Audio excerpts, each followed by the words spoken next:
My name is Jeff Fritz. I'm a senior program manager on the ASP.NET team. That means I work on all things web, sometimes Windows, ASP.NET web forms. We love web forms? Wow, nobody. 3 people. Okay.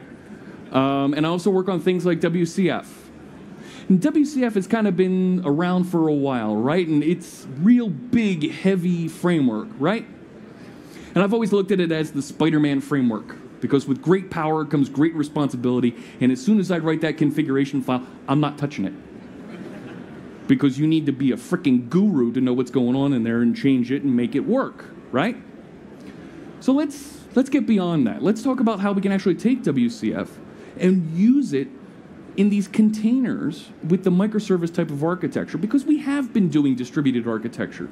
We have been doing service-oriented architecture. We have been deploying services, whether they're IIS-hosted, self-hosted, MSMQ endpoints, WS Star. We've been using these things for years. We've had auto-discovery. All these features that people are writing grandiose frameworks for, we've already got them in WCF. So let's take advantage of it, because we now have Windows containers, right? And they're not small, right? Anybody use Docker for Windows? Nobody. Nobody here's used Docker for Windows. You guys got to respond. One person. Okay, I know a couple of you also put your hands up. Maybe 10% showed you're using Docker for Windows. Docker for Windows lets you run Windows containers on your PC. And when we start talking about using WCF microservices in containers, that means we can't use Linux containers. We have to use Windows containers. Now, we do also have WCF client libraries available for .NET Core. If you want to run a WCF client in .NET Core to connect to a WCF endpoint, host it on your favorite Windows server. There we go. So Windows containers are available now. They're easy to use. Make sure you have a fat network pipe the first time you do a pull on Windows Server Core. It's going to take you a while. Service endpoints, of course, with Docker are easy to configure with code, and we already know how to configure service endpoints in WCF. So let's put those together. Let's put our peanut butter with our chocolate and make that all work. Virtual machine management for WCF services is a pain in the neck.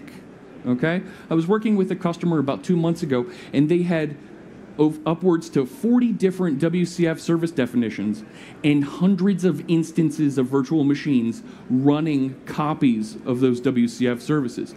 It was crazy to see their management diagram and all the things they went through to make that work. So let's streamline that. Let's get rid of managing the virtual machines, because when we are managing them, that means we've got to take care of Patch Tuesday. Right, folks? And we all love Patch Tuesday when you're managing an army of VMs in production. It's a pain in the neck. Versus a container, I can just pull a new version and deploy. And of course, better service-oriented architectures, because containers are small, more process-oriented for us to manage, and there's great orchestration frameworks that we can use out there. So we've done some things to make WCF work inside of containers, and I was hoping to come here and engage some interest, thinking I wouldn't hear a lot, because I wrote a blog post. There it is. I wrote a blog post about 3 months ago. Let's try WCF self-hosted services in containers. And it was like crickets. Nobody was really interested in seeing stuff about this. But we continued to push on to say, all right, well, maybe there is something here. And my gosh, look at the turnout here to see about WCF in containers. The basic idea that we're trying to do with this architecture, particularly on a workstation as you're developing, is we want to have our WCF clients that we're building and working on here inside of Visual Studio connect through the Docker container into the WCF service that's hosted inside of that. That's not too bad to do. When you run Docker on Windows, right, you have to hit this switch to Windows containers and then pray that the little whale comes back and is running properly inside of your Windows 10 install. I see a couple people smiling. You know the pain that I'm talking about. If you're on fast ring for Windows 10 right now and you're trying to run Docker for Windows, there were some challenges for about 3 weeks. And now things look like they're cleaned up with the 16184 and later builds. So you have to go through this stuff, and more happens. We'll get back to that. So what do we support right now in containers? Because containers are tricky. We support HTTP and HTTPS endpoints, right? These are typical things that you can connect to that IIS might host. You might self-host an application that has a service inside of it. We can't do MSMQ just yet. There's a security story there, and it's really tricky to try and figure out when I have an army of these containers out there and they're persisting things.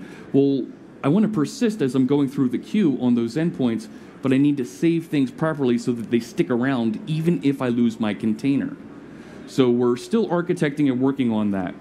Is MSMQ WCF services, is that something that you guys are interested in, you folks are interested in? Okay, I see maybe 25%. More? Do I hear 30? Okay, I see. All right, so there's a little bit of interest in that.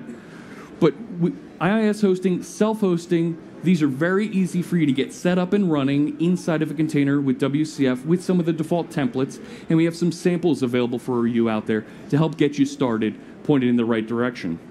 And anonymous access endpoints, that's the last caveat that we have at this point. Like I said, this is very much a work in progress.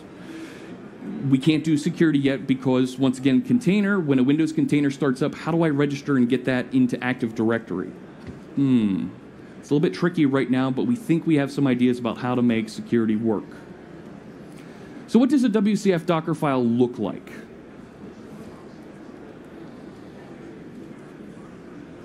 Hey! All right. All of our WCF Docker files, and we just published one, we quietly published one last week. It was like a silent opening at a casino or at a hotel or at a resort, right? We released it to see if there was any traffic. Anybody went out and downloaded it. No one downloaded it. We start from the IIS template. IIS is built on Windows Server Core. So you're going to start off with this Windows Server Core, bare minimum things you need to get not ASP.NET, WCF and IIS running. And then we're going to add on top of that some PowerShell features. We're going to add HTTP activation, TCP activation, and WebSockets, right? These are some of the things that you need if you want to use extensive WCF services. But this is just the tip of the iceberg. This is hosting on top of IIS. Let's actually take a look at what the samples look like for you to get started using this, and then you can see very easily how to apply it to your own services and be able to deploy those to various Docker hosting platforms. All right, I'm going to this. So right now, here's where the image is stored on the Docker Hub. It's Microsoft/WCF, base Docker image. This was, like I said, just published. The team's been tinkering, trying to figure out what makes a good Docker image for this. The base configuration that we suggest if you're using IIS hosted, make a directory right off the root, add your content to that location, expose port 83, and add notifications, and add add your content after you configure the IIS site. And then you're going to run docker build, docker run, port 8383, name it whatever you'd like, and then you're able to browse and verify. We have a bunch of samples available for you. This is the WCF Docker samples repository off of Microsoft.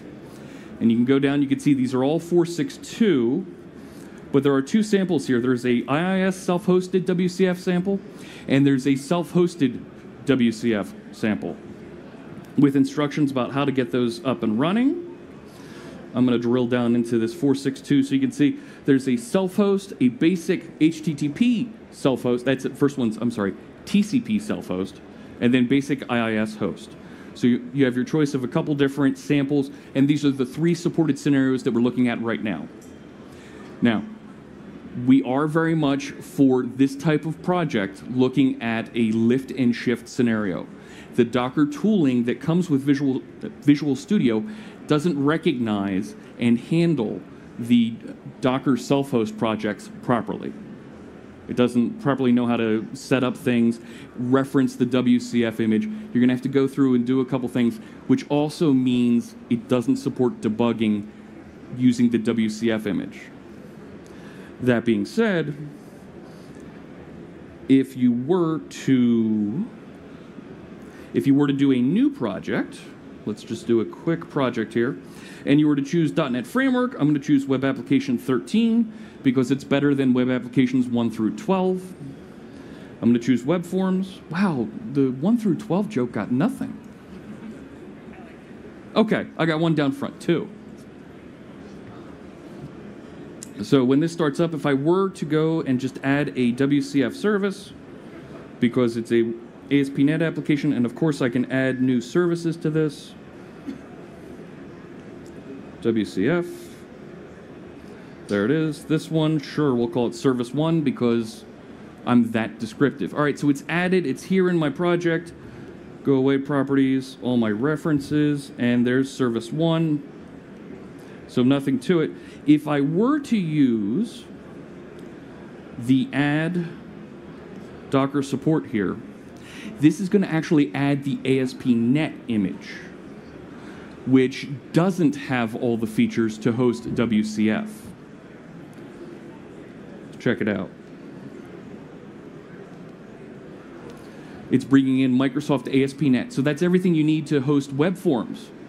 And who doesn't want to host web forms in a container? I mean, my gosh, that's like putting a V8 in a VW Rabbit. But you can do it. So you're going to have a couple challenges there because it's missing some of the features. Let me go back to that slide, just because it's easier for me to show here. It doesn't have all of these features included in the container. So now you're going to get into the job of mashing up and managing the content of that container so you can add these features. And in Docker, when you add these features, it's not a quick thing because it has to download it, it has to configure and roll that over into your container. So while you might be able to debug, you might be able to get into the rest of your application, you're not actually going to get your service running completely. You're going to have to add some other features into it.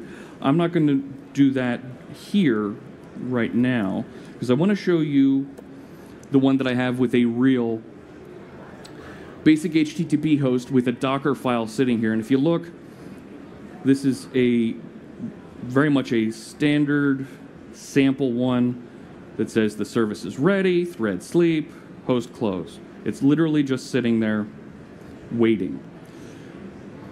If I show you, let me show you. Here's the Docker file. So from Microsoft WCF, working directory, basic HTTP host. So it's right at the root of the website, expose 83. And then we're going to copy everything over because this is a basic HTTP host. Our service library is down here. My app config is just listening on 83. So that's important that you take note of where you're configuring your service to listen because you're going to need to expose that when you run the container so that your client can connect into it as well. But here's the thing. When you go and wire this up, you're going to need to point to the exact location where your service is just so you can do your interaction and you're not going to be able to debug into it. You're just going to be able to connect in and work with it.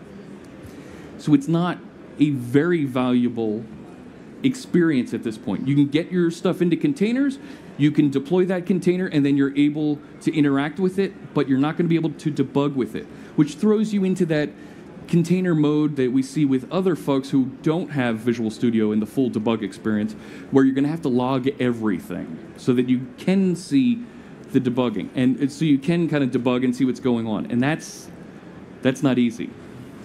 Do you guys want to see debugging for the WCF containers in Visual Studio? Is that something that, okay.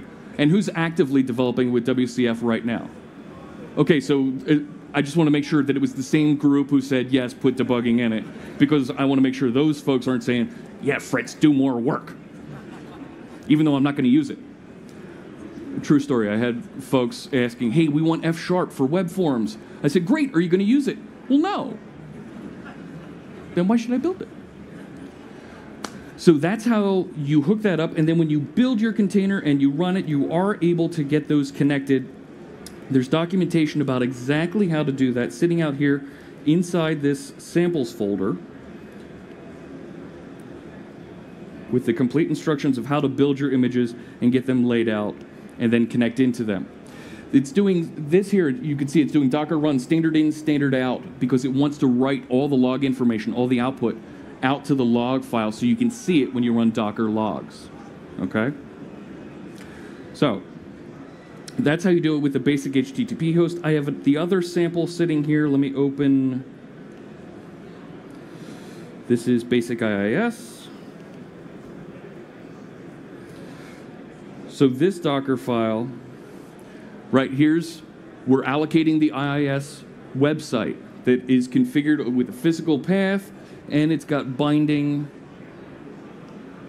information to port 83. So we're exposing port 83. We need to listen on port 83 so that our clients are able to connect.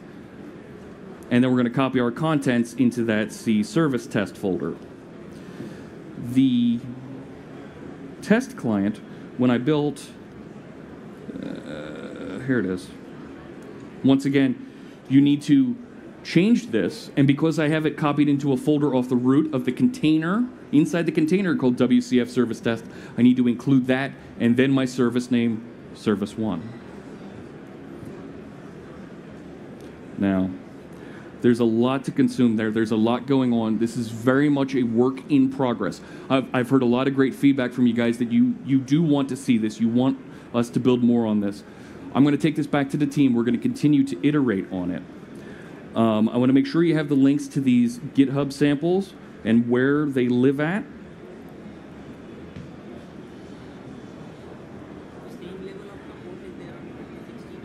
I'm sorry? And 2016 operating system is the better support, or is it? The question is, will this be supported on Windows Server 2016? Windows Server 2016 does support containers.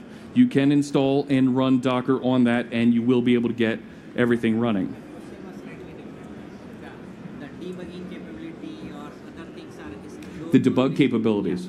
The debug capabilities are a feature of Visual Studio and how we wire up the containers. There's a layer that we put in there so that we can expose a folder and connect to it. That's the wrong URL for the sample code. The sample code is actually at come on, Zoom. There it is. GitHub.com, Microsoft WCFs-Docker-samples.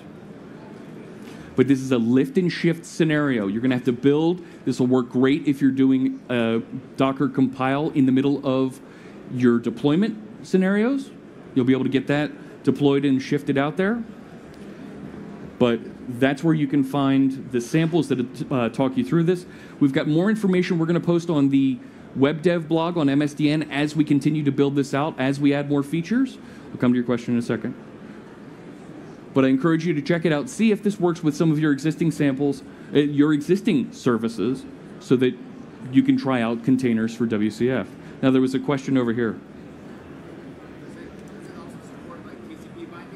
Does it support TCP bindings? Yes, it does. One of the samples, there's 3 samples. It's basic IIS, basic self-host, and TCP bindings is the third one. Another question, yes? I'm sorry? Port sharing. So that's interesting, right? So port sharing you're going to do if you have to have multiple services coming through on the same thing. You're running on containers. So containers, you can spin up dozens of them wherever you want. So you don't really need to do port sharing. You should be able to, because it's still IIS under the covers. You should be able to do it, but why? When just spin up another container. So, yes, another question over here to the side. So we've been able to get this up and running. Yes. But we cannot pass in environment variables on the Docker run command. Great question. So the question is, we've been able to get this run. This gentleman's organization has been able to get it up and running, but we can't pass in environment variables on the command line.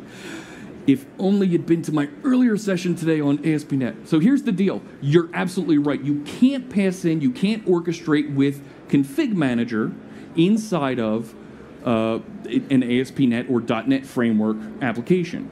So what we're looking at is we're looking at extending Configuration Manager so that we can provide what we're calling configuration builders that will be able to At the time that that your web config or app config is parsed and any encrypted sections or external files are layered in, right after that's done, put in environment variables or Docker secrets or anything that might come from an orchestration provider. And what I'm hearing from you is, yes, we need that because you don't want to go through it, right? You could always write your own code that says, go get this environment variable, parse it apart, and use this. But very much the standard way to do it is I want to push environment variables into configuration, and in our case, configuration manager in the .NET world. Oh, fantastic, even easier. Docker run command. Docker run command, yes. -E. -env. Yeah. Are not accessible in ASP.NET, even if you use application.environment and the variable name. Okay, I need to come back around to that. That's all right. We've been able to get it to work in the lab. Drop me a line. I'm C# Fritz on Twitter. We'll talk. Any other questions while I've got you here? No? Good? All right. Check it out. There's a lot of samples out there. I've got blog posts. I've got more coming on this. And thank you for your interest in the topic. This is great.